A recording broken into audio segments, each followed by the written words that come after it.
So, there's beautiful downtown LA. Looks pretty peaceful tonight. But up close, things are getting bad, fast. This ain't no slow burn.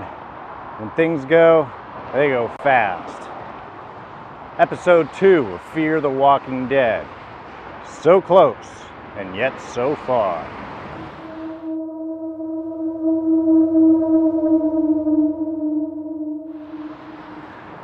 So in tonight's episode, starts off pretty much exactly where we left off before. Travis, Maddie, and Nick are fleeing the scene from their first Walker encounter, Calvin the drug dealer.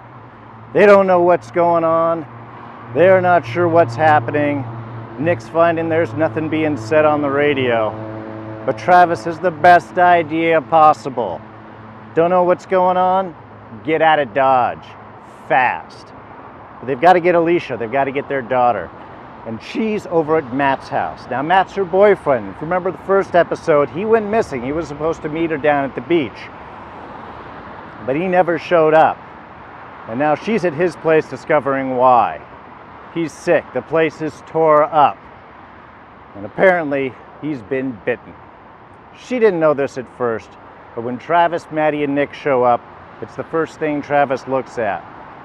Now, they don't really go in too much in exactly how that happened, and we're going to go into that a little bit later on. But they do manage to convince Alicia that it's time to get out of there. There's a very touching moment between Alicia and Matt as he kind of convinces her, no, you've got to go, I'll be okay.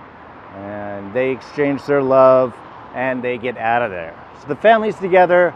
They got to get home, get their stuff, and get out of town. Well, okay, it's not quite that simple as usual. See, of course, what's happened is Travis needs to get his son, Chris. He can't get Chris on the phone because, of course, Chris is still upset at him because of the split up with the family and that he seems to be giving partiality to Nick's and Maddie and his new family, so he's not really answering the phone. So that sends Travis off in a mission in order to go get him. Now at the same time, Nick is coming through withdrawals on heroin. Things are going bad, and Nick's very aware of this. In fact, Nick, after his encounter in the first episode, seems to really be the most aware and accepting of the new reality around him, of what's really going on. He knows what's going to happen. He knows he's going down, but he again is very aware of everything that's happening with him. And that sends Maddie off to the only place where she knows she can get meds, which is at the school. So for the rest of the episode, it's pretty much this kind of tri-mission area. Travis is off trying to get Chris and his ex-wife in the meanwhile of that, Liza. Maddie is heading off to the school in order to get some meds for Nick. And meanwhile, Nick is going through withdrawal symptoms at home with Alicia. She wants to leave. She wants to go and see what's happening with Matt. Nick's reminding her that she promised she isn't going to go. She still tries to lead out, but of course at that moment, Nick goes into some of his major withdrawal symptoms, throwing up, passing out, everything you can't leave someone alone with. So that sort of forces Alicia to stay with Nick. Now meanwhile, Maddie's little adventure at the school,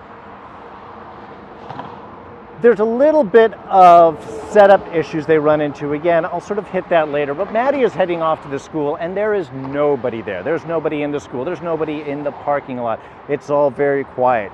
She gets to the school very quickly. She gets the keys to the nurse's office. I'm assuming that's what it is. Though, of course, there's caution tape on the door and promptly a tape outline of a body on the floor of the nurse's. Not really a good sign. As she's breaking in to steal what ends up being Oxycontin, which is a synthetic heroin, for those of you not in the know, she runs into Tobias the nerd. Tobias's basic job in this seems to be apocalypse exposition, saying what's going on, what is to be expected to happen. he is explaining that he's there because there's an emergency fallout shelter, government shelter, food to last for 3,000 years. Ridiculousness, but still basically trying to hit that main point, that he's there for supplies. Of course, the first thing he does is ask for his knife back, seeing what's really going on in the world. But his job is basically apocalypse exposition. What's going to happen? The fall of society. It's going to be power out. There's going to be society fall, satellites on, and probably the best line of the episode, when civilization falls, it falls fast. And that can really be the tagline for this episode. The whole episode, basically in summation, happens in the space of about an afternoon into evening. They're leaving the sign of their first walker attack in the morning. By the end of the night, there are fires, the power is out, the phones are intermittent, there's riots in the street. It all goes down quick. Now, for the most part, for building tension, they do a really good job. We know what to expect, but they still make scary images. They still have sounds in the background. Having the riots going on behind the screens where you just get the sound and the feel, that sort of visceral tension, they do that really well. The quietness of the school, the echoey chambers where somebody could pop out at any moment. Very good, nicely done. The pacing for the episode is also really good. It continues on at a very nice clip throughout the entire thing. And honestly, again, the fact that Travis's first thing at the beginning of the episode, I don't know what's going on, but let's get the hell out of town. That's awesome. Finally, somebody makes a great decision. They split up and get all caught up in places. Not a lot of good decisions after that, but the initial idea was nice. Downsides are, and again, I know they use this to build drama and tension, but people need to talk. Hey, Matt, what bit you? Could you describe that? Was it your folks? Was it some homeless guy? Did he try to eat you? Did you fight him off? No real discussion on that. Nobody tells Alicia what's going on. She finds her boyfriend at the beginning.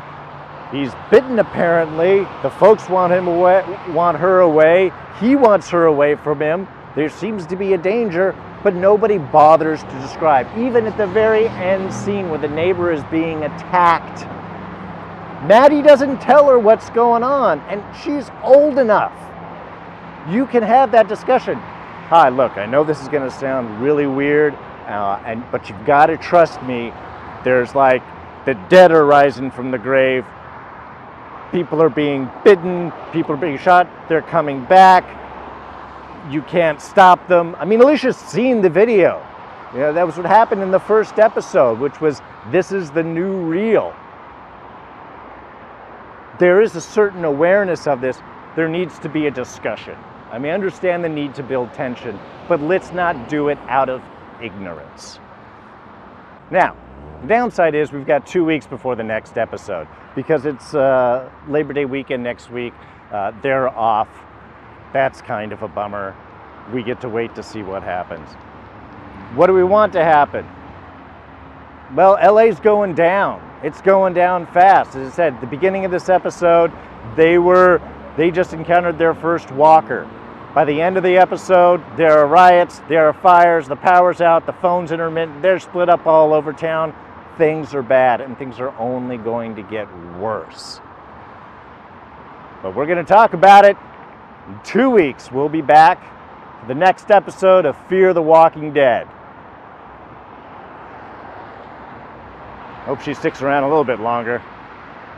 It's kind of pretty. Anyway, y'all take care. If you enjoyed this presentation, please hit like.